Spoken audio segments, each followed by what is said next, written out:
Hello, ladies and gentlemen, boys and girls, college football fans across the nation and around the world. This is Tim May with the Tim May Show, starring Matt Wilhelm. I'm just kind of hanging on over here by my fingernails, hoping to keep up with the great Matt Wilhelm as we break down all things about Ohio State football in particular, college football in general. But Matt, here's Ohio State coming off its biggest win of the season thus far, a win it had to have. You do believe to maintain its goal of getting to Indianapolis and playing first for the Big Ten championship, something it didn't do the past 3 seasons. But how do the Buckeyes keep their feet on the ground, Matt, or should they this week as they head into a game at home with prohibitive underdog Purdue? How do you keep your feet on the ground? Well, first of all, thank you for having me. As always, this is great fun to talk about something we're both so passionate about and knowledgeable about, which is Buckeye football. But I think, like, even coming out of Oregon, if you recall, and I know we had the open date, and I'm not saying that a Purdue football team coming to Columbus is the equivalent to an open date, but you spend a day or two kind of like breaking down and figuring out, what went wrong, the whys, what could we have done better, what could we have accentuated in a situation like that on the road at Oregon. And then you flip the switch. That switch obviously flipped to a little bit of rest. And maybe more about like fix ourselves stuff, not necessarily Nebraska coming out of that open date. And now in this case, I think from a leadership standpoint, the senior-laden football team, Coach Day and the staff have been together for some years now. They're going to celebrate it. They probably celebrated it, it being a noon game, the remainder of Saturday that carried over into Sunday.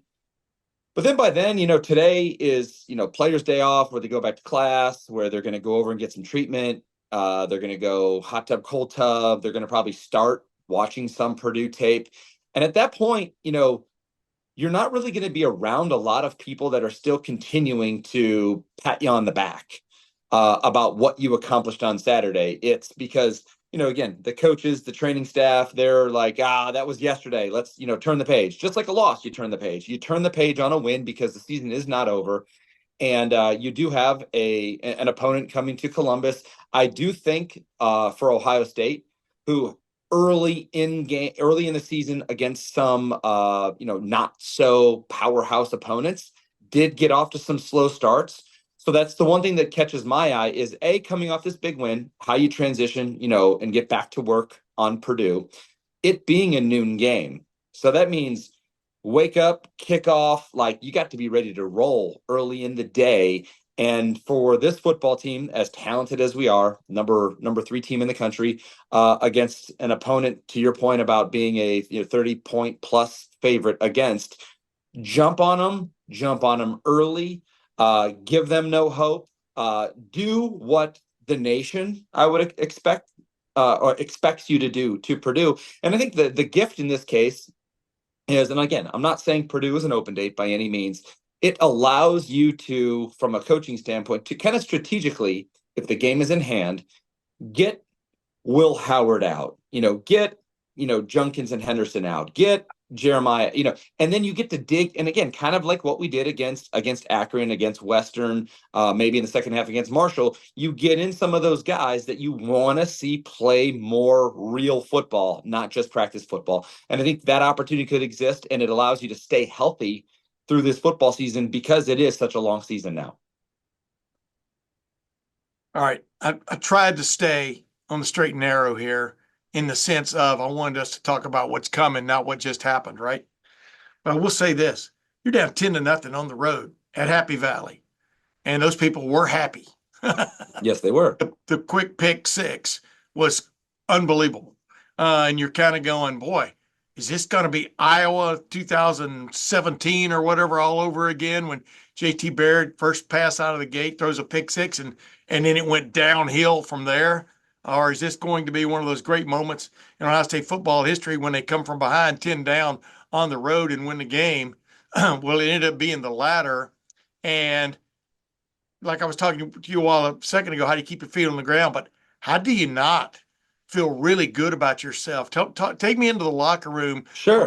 From being on a team that has a huge victory on the road Quiet's one of the more raucous crowds, except for the several thousand Ohio State fans were there. Quiet's one of the more raucous crowds in college football. How do you not feel really just good about yourself? You're absolutely right, Tim. And I think, what this victory, both for Ryan Day and for, I'll call it, say, like this Ohio State football team, which is a lot like last year's Ohio State football team because of all the guys returning. There was a question of toughness about this program led by Ryan Day, about Ryan Day as the leader, about these players at Ohio State, the rumors of the country club-esque atmosphere, and discussions about practice not being all that hard, although they're both highly competitive because you've got elite level players competing against each other. They're just not that hard. They're not that tough. And so that's one thing. I think you've answered that question because of how, to your point, going down 10-0 early on the road and the fight back in and how we went about fighting back in. Yeah. And it wasn't just reliance upon big plays. It was gritty, tough yards, tough, protecting Howard to get the 6-yard pass play, not the 60-yard pass play, right, against a very good football team. Yes. But then on the flip side of it, I think Ryan Day and this football team also overcome a big hurdle that they could have done against Oregon, but it's the record against top 5 opponents. And this one happened to be on the road, just like Oregon was. Big box checked by this crew. And I think in the eyes of the national media, because of this victory and what Penn State and who they were up to this point and kind of who they are at this point in every season. Yeah. How many times do we play them undefeated or one loss? A top 10 team. Yeah. And again, and I understand on the flip side, I watched, the post-game press conference of both Ryan Day and James Franklin. James Franklin's got to expect to get bottles and cans thrown at him because of the frustration level of what, Penn State and Ohio State and what that's been since he's been the coach and since Ryan Day's been the coach, frankly. Again, you know that, you understand that. And I think, again, developing a relationship with Coach Day through the Buckeye Cruise for Cancer and being around the program a little bit more, now that my son is, of course, of high school level, call it like recruitable age. I've gotten down to Columbus more in the last 4 to 5 years than I have in a long time. And I don't do it all the time. I don't do it after every win. I don't do it after losses, of course. But this was the game where you pick up your phone as a former Buckeye football player and you text the head football coach, "Great win today." And the 2 words that I sent in the next message were, you see these like little clips happening between his post game interview right after the game, or him and Chip Kelly hugging, or him and Will Howard hugging. It was toughness and fight. Yeah. Are the 2 words. I just put toughness and fight, exclamation point, exclamation point. And it was like, maybe I got back, thank you, damn right, or something like that from Coach Day. Yeah. And there was a toughness about this football team that was exuded that I think sometimes you're not always pushed to be all that tough because you're Ohio State, but it was what it took to win this football game against a very good football team on the road and the way the game had gone down and the fight. There was no some games you just feel like the vibe of this football team just doesn't like it doesn't come across like they're gonna keep punching, right? Yeah. And this team took the punches early and just kept punching. And on the one other point that I think I'll make, and I made it in game, like while I was watching it, is I thought Chip Kelly probably called a on the road against the top 5 opponent a masterpiece type of football game, using Penn State's aggressiveness, with flow and running some of those like waggles back, those little hide routes back across the momentum, sneaking out Enos and sneaking out Junkins, and using their flow or their swarm, whatever you want to call it, against them. I also thought some of those QB runs by Howard on the keeps, the zone read and the keeps late to get those first downs to not have to punt the ball back to Penn State. I thought again, we went DEFCON last week, I think, and the levels I gave I think the offensive line and run game 2s because I wasn't going to hit the panic button, but I thought this group of 5, Coach Fry, Coach Kelly and Coach Day, they eradicated a lot of those demons that, from a protection standpoint and the lack of run game, because there were seams, they were punching holes in that defensive front by Penn State, and Junkins was unabated getting 6 yards before he was getting touched. Yeah. And I think, even on the Will Howard touchdown, and I know it's been showcased since, but like everybody at the little get together I was at was talking about, was it a fumble? Was it not? And I'm like, rewind that and show me Travion Henderson's block on number 1 on the edge, right? Yeah. I don't care about whether it was or it wasn't, because I can't control that, but I want to see that block. And it's those little things, those little toughness things that started showing up, or maybe in the past we attached and run our feet and the guy pops off late, knocks him out of bounds at the 2. Instead, it was a pancake block at the point of attack that pops your quarterback free to the pylon. Now, what happens after that is what happened, right? But just toughness and fight in this football team. And I think what better time than on the road, against a kind of Big Ten rival. And of course, with what's coming still, because everything coming out of Oregon that was available to this football team from a goal standpoint, Big Ten championship game, win the Big Ten, get that first round bye in the college football playoff, of course, make the college football playoff. We're all still, and beat that team up north, are still very much in front of us. And not going to look ahead. Very, very good, undefeated 9-0 Indiana football team that's now, in the eyes of both either the AP or the coaches, right around the top 10. And they take care of business the weekend. They'll be in the top 10. So, that could be a big noon kickoff, college game day atmosphere in Columbus here in a couple of weeks. Yeah. I mean, Indiana's for real. They're number 8 in the country. I mean, the Big Ten's got 4 of the top 8 teams in the country, with Indiana number 8, maybe even at that point a little bit underrated, not just on the fact of their first ever 9-0 start, but also the fact the way they've gone about their business. The fashion they go, the way they go about their business, yes. They look competent, baby. And that's that rivals any great turnaround I've ever witnessed in college football history, in terms of not just are they getting the wins, but the way they're getting their wins. So, yeah, in the week before the game, there's the showdown with the Hoosiers. It's going to be quite interesting. I want to get back to what you were talking about, though. Just to me, that stood out was just like you talked about, just the guttural almost effort that the Buckeyes put in all 3 phases of the ball, all 3 phases of the game, including the 2 field goals by Jaden Fielding. But those blocks on the edge by Travion Henderson and Quinshon Judkins, not content, like you said, to screen somebody off, but to knock them on their butts. I mean, and it's like the defense making stops. Yeah, putting them. But I want to get to the offensive side first, though. Sure. That's an offense almost playing with a defensive zeal, if you follow my drift, of wanting to make a hit, not a block. Carson Hinsman making his first start at left guard. I thought he might have been the offensive lineman of the game.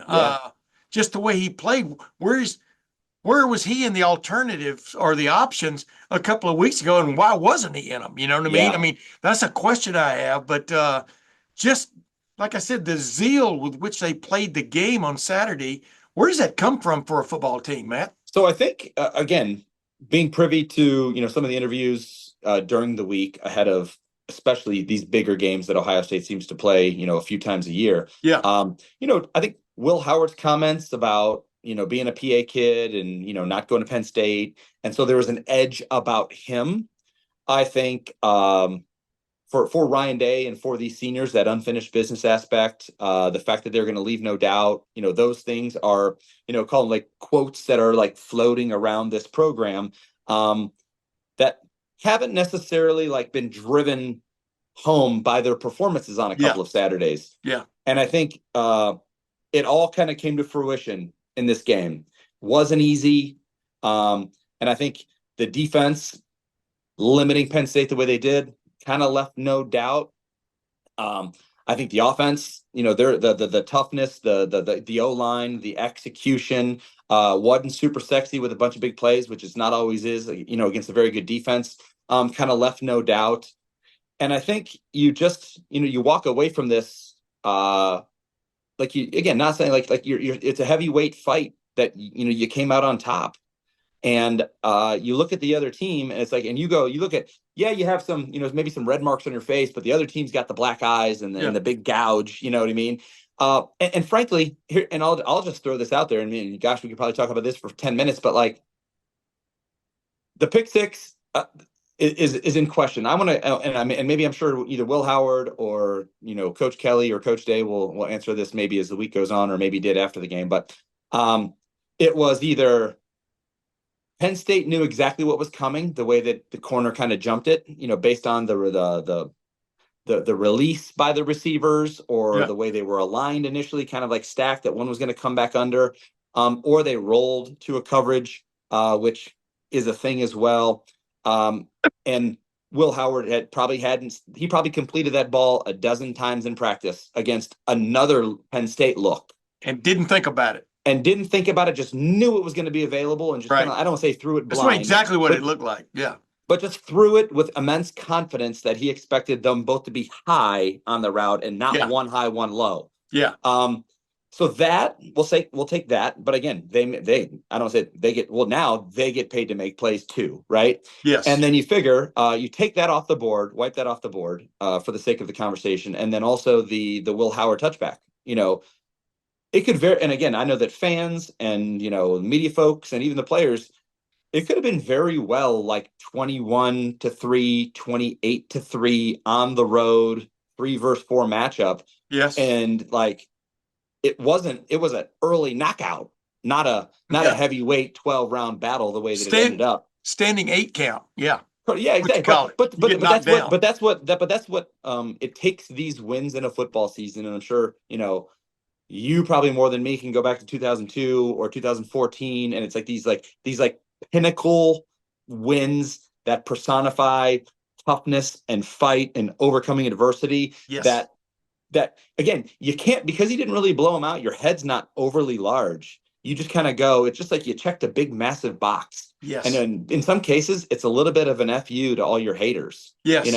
To like shut them up because of what you've done. And I'm sure there's some vindication, for this crew and for Ryan Day. But again, it's great that we have this coming week.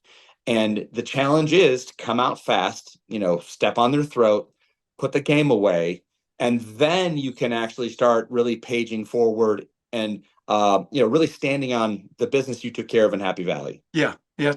That's so well put. Everything you just said was so well put, because you almost appreciate more having to fight to the end of something as opposed to cruising. You know what I mean? I know you would rather cruise in the fourth quarter, but you appreciate it more when you were finally backed into the corner. They had the ball first down at whatever it was, the 1 yard line, the 3 yard line, and 3 plays later, they're having to throw into the end zone because of a great goal line stand and Caleb Downs being all over that dude and incomplete. And you've had the goal line stand you had to have, number one. And then number two, your quarterback and your offense just said, hey, we're coming off the goal line, baby. It's the 1 yard line. We're coming off the goal line. I think to transition 4 yards from the offense, straight back. Go ahead. Yeah, to transition from the offense to the defense now. And I do think, and maybe I'll have to, dig in as the week goes on to hear, and I'm not going to be all that privy to because I really just don't care that much, but to James Franklin and Drew Aller talking about, the game flow for them, because I thought maybe Drew Aller was a little bit more hurt than he might have let on with him kind of getting the start. And, they showing him jogging pregame and all those other things, because like seeing the other quarterback in certain situations, some of the swinging gate or lonesome polecat formations where they, shift back was just a little like, and the one thing, and my whole point about the shift to our defense is like, we didn't bat an eye. Yeah. We gave up some runs on some scrambles, a la, the Rayola kid from Nebraska, but that whittled down when it came to crunch time, call it, say, in the second half. They had some early success with that. They probably go back to the well in the second half, and we're covering dudes down the field, covering long, and the activity level of our linebackers and defensive line we're getting home and frustrating them. And then, like I said, ironically, and it took another friend, or actually another football coach, goes, when they're down the goal line, they have that extra, like that heavy guy that comes motioning in to like wham or lead or whatever. Like, number 71. Ohio State never even matched him wide. No. So had Penn State saw that on film and Aller just rises up and throws it out to the fat man who's eligible, it's touchdown. They just took for granted he was going to motion in some capacity. And of course, on, Wait a minute, let me interrupt you. I have Yeah. not gotten it clear yet on whether he is eligible to catch a pass because he's wearing number 71. It's not like He it's not probably like had in to the enter the NFL. game. So What? he probably has to. And so this is an NFL thing, and I think it's carried down to college. Is like I don't when think he I don't think a guy with an ineligible number can they can catch a report pass eligible. without it being tipped. You understand what I'm saying? Yeah, but I believe, if I'm not mistaken, I know in the professionals, Yeah, I know you can. you have to report eligible. Yeah. So when you come Yeah. in from so when 74 runs in from, is it 74? I think it was 71. 71. Yeah. 71 runs in from the sideline. He walks over to the white hat and says, "I'm reporting as eligible." And basically what it does, like in the recording, it's like 71 is now eligible. He's reporting as an eligible receiver. So he's going to line up somewhere in an eligible position wearing an ineligible number. So again, I could be wrong, but Yeah. like, Wait, let me interrupt you. I sure. don't think in college you can even run that. I don't think you're allowed to do that. You have to have an eligible number. The NFL, of course, Taylor Decker, the old report thing, the tackle eligible has been around for forever. Yeah, But I'm going to look this up after we're done and leave people sure. hanging for a week now until I clear it up. But I don't think he can ever be eligible to catch a pass without it first being touched by somebody else. Got Meaning it. Okay, so that makes sense why we didn't honor it. because he's what they call window dressing, as Jim Knowles said. It's like that hood ornament guy. Pay attention to this. He's going to lead a sweep off. He comes in motion, and he did on that play. He came in motion left to right, and you're thinking, okay, they're going to run some kind of wham outside or something. Yeah. Instead, they throw the ball. They tried to throw back to his area to the guy who was eligible, Tyler Warren. He got covered by Lathan Ransom. He looks back into the middle for the guy that Caleb Downs is covering, and just pretty much, it didn't work. Caleb Downs was all over the guy. And so the great thing is, like you just pointed out, Ohio State paid attention to what mattered on that play, Yes. not what didn't matter. Sure. Exactly. And I think that, and it's just, again, signature moment for a defense that had been kind of like in question about, the nastiness, given the elite number of players that we have along the line and at linebacker and of course in the secondary. So it's just a hang your hat on that moment type of thing for this defense. And I think as they continue to move on and win football games, you're going to go back to that stand.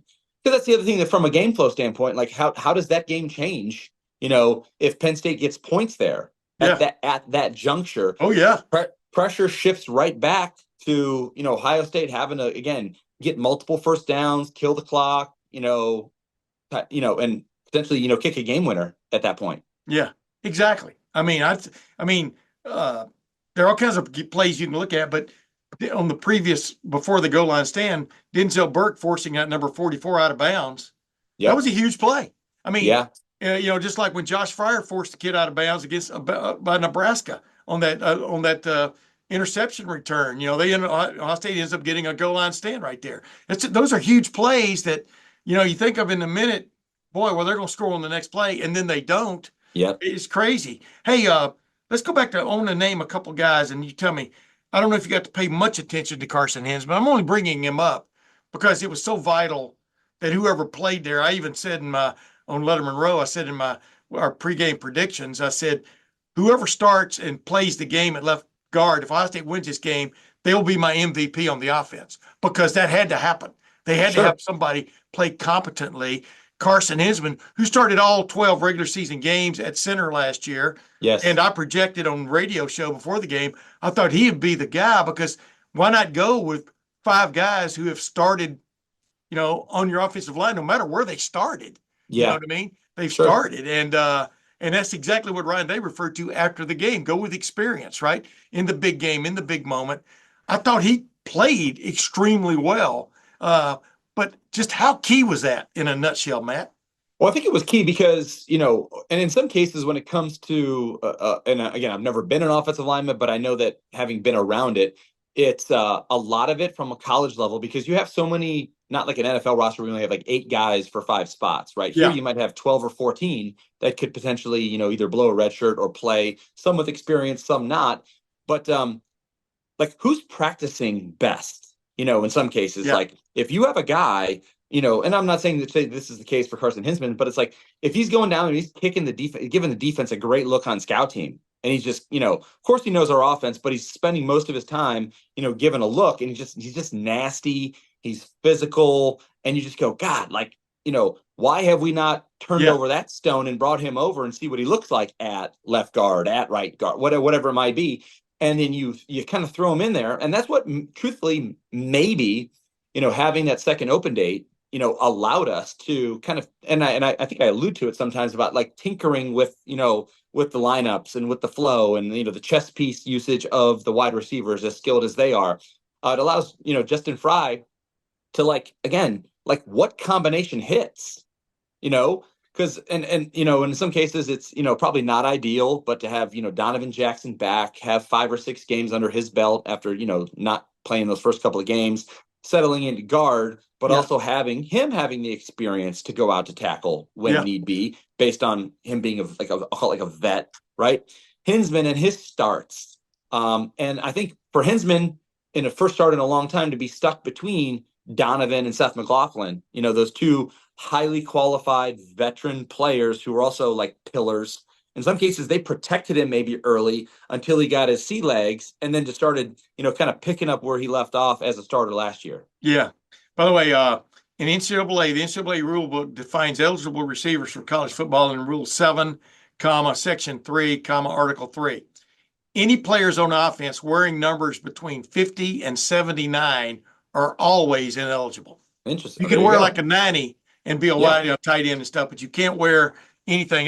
That's what I wanted to make sure people understood that. That's why on that we paid no attention when he was outside the box. Yeah, but on that situation, you basically, got an extra offensive lineman on the field, and yet you tried to use him as, like I said, window dressing, a decoy to take away from what you really had in mind, which is throwing the ball there. Because 3 straight times you ran into a brick wall. I wanted to ask you, just being a former stalwart defensive player, what is a goal line stand? What does it feel like when it's happening?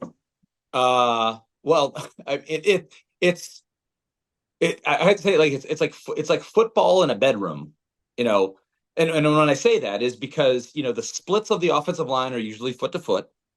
The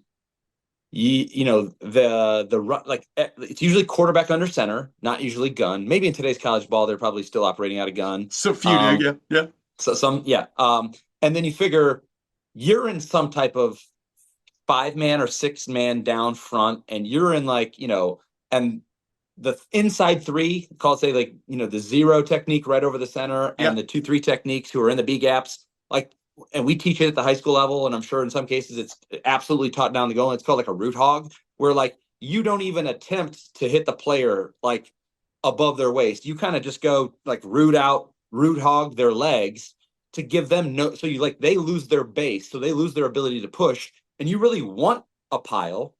And then at some point, based on your study of what running back is in the game, and I'll just, like, for example, is it the Singleton kid? Is it Tyler Warren?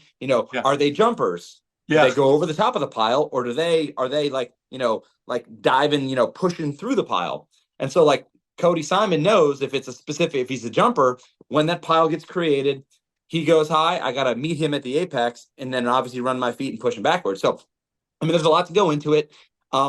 The biggest key down in the goal line, and I think it was, you didn't see a pass till 4th down, is you really want to stress.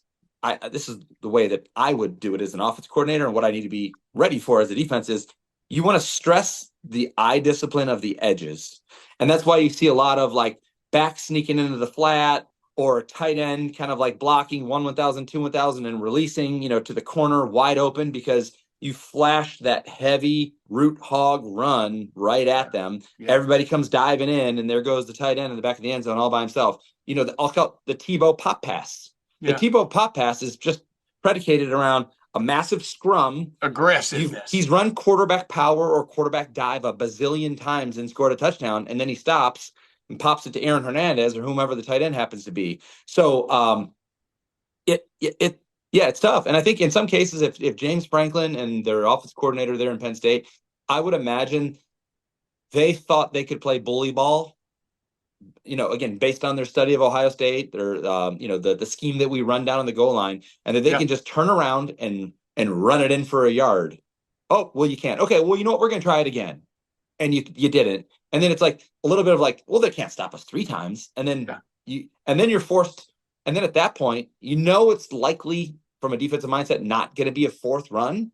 So Knowles might have just changed up. Everyone goes on high alert. Their eye of discipline as they're looking at their work. And as you can see, like Penn State had no one open. Everyone was in extremely tight man coverage down on the goal line. Yep. And Aller had nowhere to go with the football, but to force it to a flash of, a flash of a Penn State player who was potentially available. But it was just, it all worked out very well. And again, an amazing stand. It's a stand that this defense can hang its hat on. It's a stand that we as fans and commentators, what do you want to call us, will look back on and go, that goal line stand at Happy Valley on the road to tie the football game or whatever it might be, I think is what launched this team defensively to a whole nother trajectory. That is pretty funny because I remember talking with Joey Bosa, brought this up last week, talking with Joey Bosa about the shove sack he had on Penn State's last play in the overtime game in 2014. And he stood there after the game. It was in the dark, and we're under the stands there, and we're all interviewing. And he goes, "I think that's going to be the turning point. The turning point. I'm paraphrasing here, but the turning point for this team and this defense, because we made a play when we needed to make a play. We made a stand. We needed to make a play. Of course, the offense also scored, to give them the win earlier. I mean, in that overtime to give and take. But yeah, there come moments that do tilt the roller coaster. And you've been climbing this hill trying to prove to everybody you're as good as everybody we're saying in the preseason you should be. And boom, you get it done on the road in one of the more hostile places to play in America. Tim, and I think it goes back to toughness and fight. The two words that I used, is our ability to run the football almost at will on a very good, very aggressive Penn State defense, and then also stop them in this situation. It's the epitome of toughness and fight, which is something that was in question about this football team. So there is some validation of going, like I said, hey, haters, like, how about now? You know what I mean? Without like being vulgar, that these guys have from like a moxie, swagger, confidence standpoint. Yeah. And it's not because it was still such a fight. It's not the overconfidence that people might assume they're going to take on. It's a more validation confidence than an overconfidence. Yeah. You got in a fist fight and you won the fist fight. You didn't do it with a haymaker. You did it with several combinations of punches, strategy, and not giving up and taking them and giving them and just keep punching. And you have in your mind also, like you said, to build on, the reason it was still a close game was because of some self-inflicted wounds, including Will Howard's fumble, which they ruled by, I don't know what angle they looked at. I never saw a clear angle that could show you the ball went over the pylon, but it did go out of bounds. You know what I mean? That was a moment when you could have taken total control of that football game. As you delineated earlier, you didn't. You had to stand in there. This was a 12-round heavyweight championship fight. It was cool. Now, one last thing. When you're sitting there watching a game like that, Matt Wilhelm, former stalwart, former national championship, you might be wearing your ring every time you're watching the game. I'm not. I don't even know where it is right now. I'm just messing with you. But I know you're eating popcorn or something. Do you stand up in your living room or whatever and go, yeah? I mean, what is your reaction when you see your alma mater not just win a game like that, but to make a play? You understand what I'm saying? At the exact right moment. Yes. What is your reaction? So I don't get excited I don't get excited on the big play for a first down. I get excited, to your point, at the plays that when you look back, the 4, 5, or 6 plays that we make offensively and defensively, that ultimately you can say those won us the football games. And because I have, the experience I have in football on the winning side and the losing side, like I know at certain moments when a play is made, a first down is made, or a stop is made, or you force them to punt or a pick or a fumble, and getting the ball back to your offense, you can go chew off 5 minutes. a common person might go, oh, okay, well, yeah, they made him punt. I'm like, yeah, but our offense has been running the ball well. We're going to go chew off 4 minutes. They're literally going to be, have one timeout left, have to go the full length of the field. They're going to have to work the sideline. It's like my football brain goes. So those 4, 5, 6 plays are the ones where I get like, maybe not stand up crazy, but like, a little bit more verbal and emotional, because I know what they mean from a football standpoint. And also on the flip side, I have immense disappointment when I'm watching the Buckeyes and they don't make those plays. Yeah. And because I know it keeps the W kind of like in limbo. Had we made that play, the percentage probability of us winning goes to 90. And if we don't, it stays at 44 or 54, because that team, especially in a big game, can also make a series of plays to go win it. Yes. And so that's the emotional roller coaster that I'm on from a football standpoint. Hey, one last thing I've never asked you. After a big game like that, though, as physical as that game was, how long do you hurt? I mean, how long do you physically? Cody Simon played his rear end off. I know, and he played tackles in multiple weeks in a row. He has. Yes.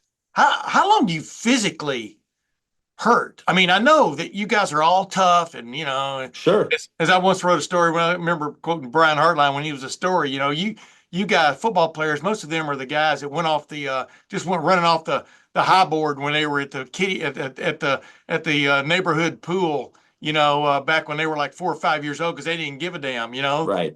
They just wanted the thrill of going off the high board. And I think all you guys share that. If you ever watch a football game from ground level, how could you not share that? Yeah. Unless you're, like a punter, no offense, right. or a kicker. But how long do you just continually hurt as this season goes on? So I had a linebacker coach, or actually, linebacker coach and defensive coordinator in the pros.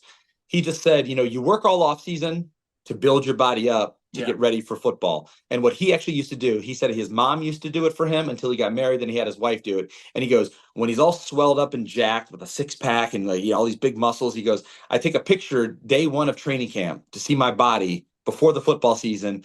And then I also have them take a picture after 10, 12, 14 games of this like decrepit, whittled down, like no muscle, like no, like big belly now because, you're eating and, you're not training as hard. You're trying to maintain weight, but not necessarily training. Exactly. So you're really never 100%.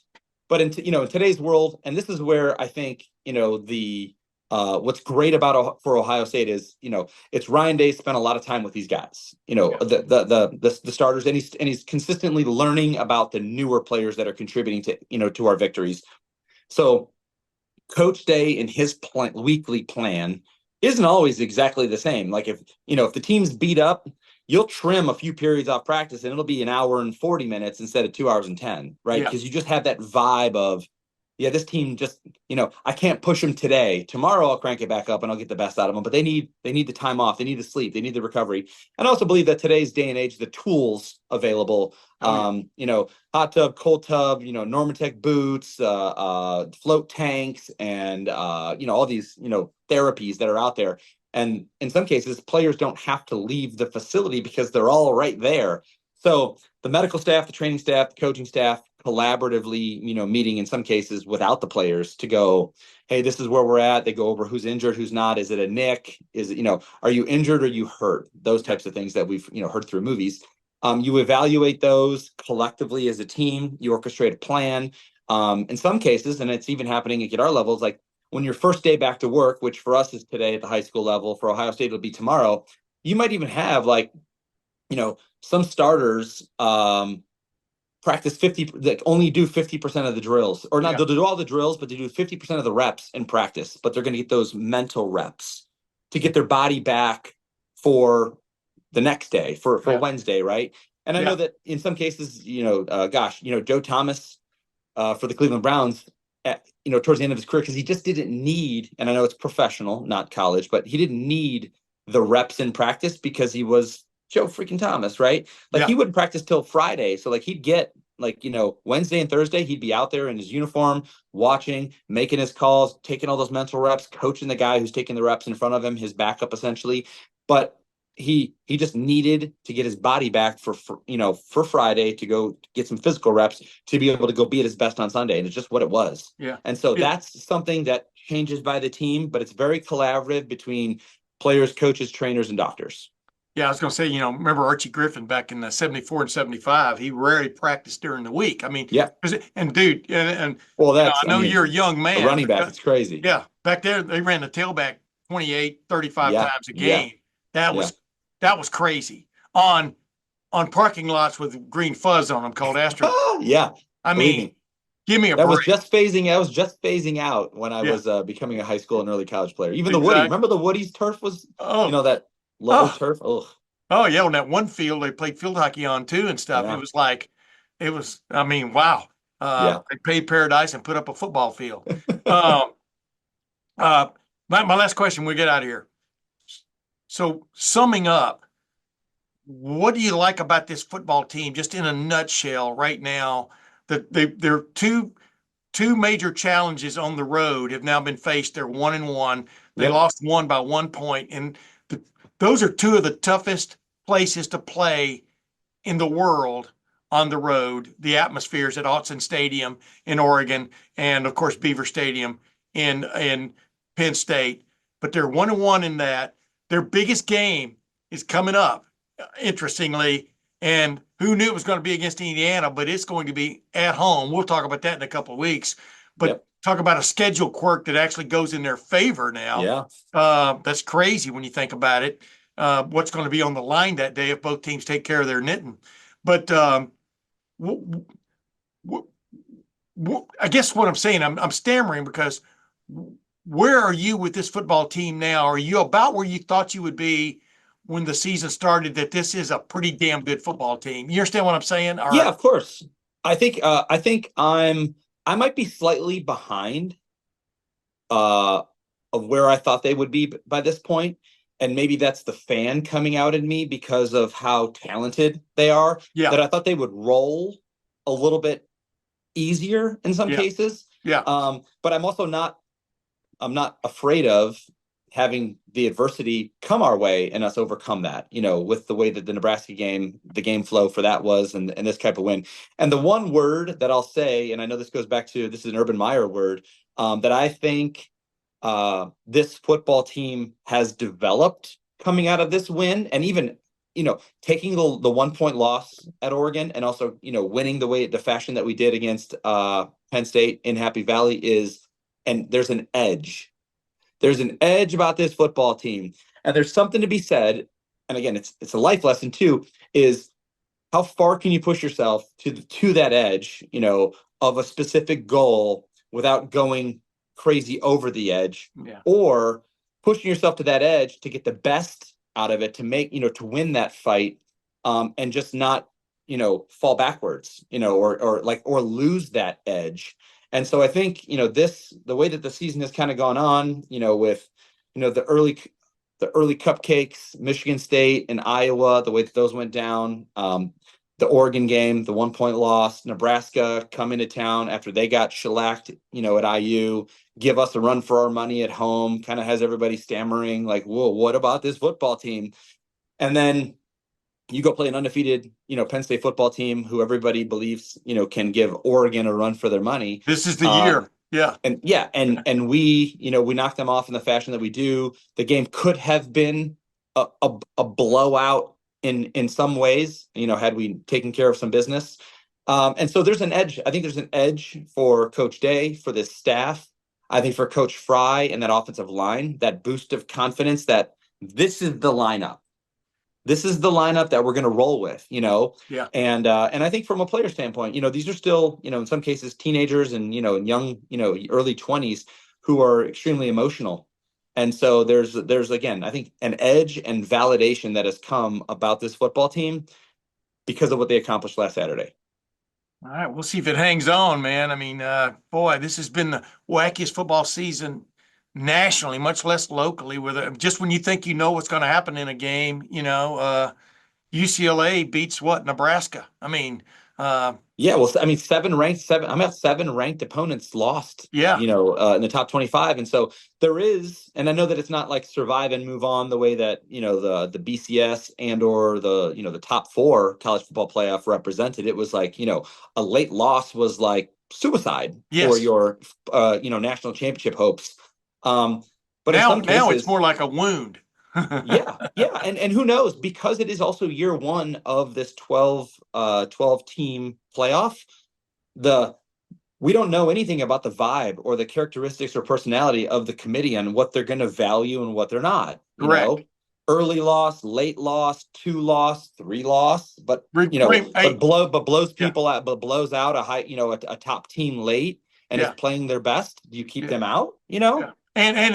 And look how well this team has recruited over the last several years. They're better than their record say. You know what I mean? You never know what they're taking into account, right? Well, also even for God's sakes, I mean, look at Florida State. If Dylan, and I'm not trying to put some curse on him, but if Dylan Gabriel, gets hurt the same way the Florida State quarterback did last year, in any late game, or say in the Big Ten championship game, Oregon is still going to get in, but Oregon should rightfully be like a 5 or a 6, is probably going to be like a 10, 11, 12 because of their ability to compete for a national championship based on the loss of one player. So all those things, we don't, the personality of this committee, we don't know, given these 12 teams and how they're going to value that. Yeah. But the bottom line is, like Ryan Day said, go get in the Big Ten championship game and win it, and you're in it. You know what I mean?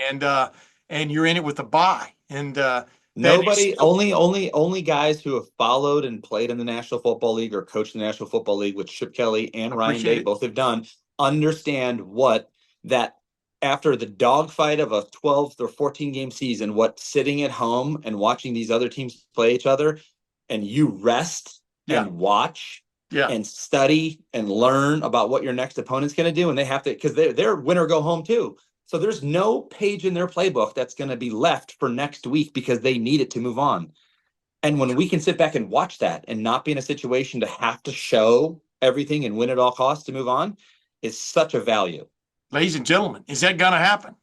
Is that going to happen for this Ohio State football team? We're going to find out. Matt Wilhelm and I, we're going to break it all down and then build it back up and then jump in the cold tub, right? With a cold one. Yes, sir. Right, Matt? Yes, absolutely. Separate cold tubs, but a cold tub nonetheless. Yeah. But ladies and gentlemen, yeah. Hey, until next week, for Matt Wilhelm, this is Tim May. We'll see you then.